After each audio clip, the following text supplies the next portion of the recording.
Hi, I'm Dan Abe, executive producer at 343. And this year at E3, we're really excited to announce Halo Anniversary to the world. We wanted to give an example of campaign, so we used Silent Cartographer to really highlight some of the exciting features we're developing for the game. And now we want to share this with the rest of the world. So this is really your chance to get a behind-the-scenes peek at what we're doing with Halo Anniversary. Hope you enjoy. Okay, so let's dive right in and take a look at Silent Cartographer. This is exactly the same demonstration we gave to the press at E3. In fact, this is exactly the same build. So the exciting thing is that this build has come a really long way since we showed this at E3. It's kind of funny for me to look at it now and say, hey, the game looks much better now.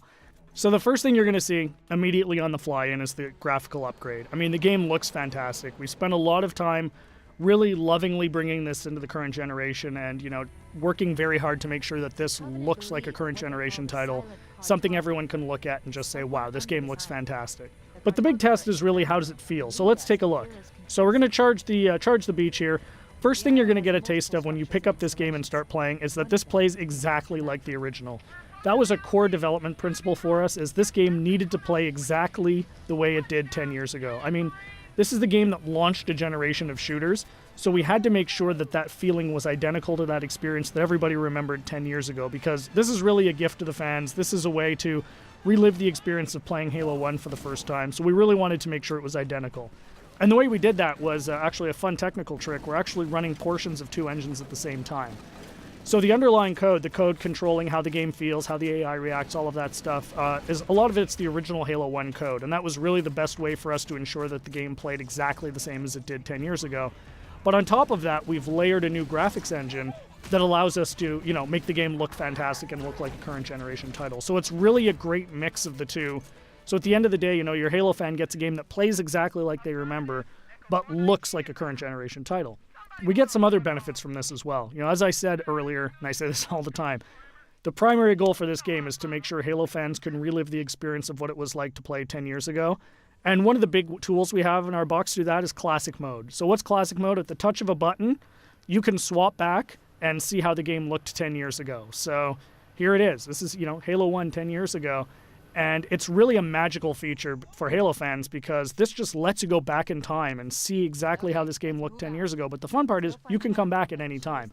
So Classic Mode gives you the ability to go back and forth whenever you want at the campaign. So one of the things that's fun to do is get out to a spot like this that, just looks beautiful. You've got the water, the sun reflecting over it, the Halo ring in the background, and say, hey, what did this look like 10 years ago?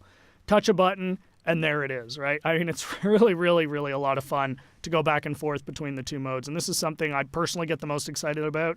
And I think, the fans are really going to love it too. This was definitely a big win at E3.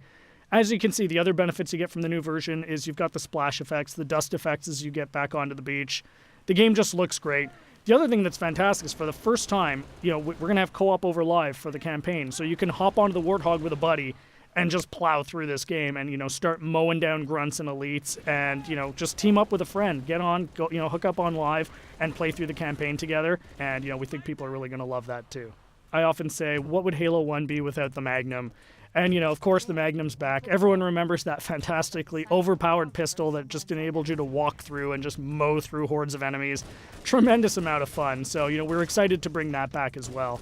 Again, you can see the game plays exactly the same as it did. Cannot highlight that enough. That was really, really important for us to make sure that this game played the same as it did, because this is really an iconic game. This is the game that convinced a lot of people, myself included, that you could actually have a fun first-person shooter experience on the console. I mean, I was a hardcore PC shooter guy, who said you're never going to make a game on the console that is going to, make me want to play. And this is the game that changed my, my impression of it.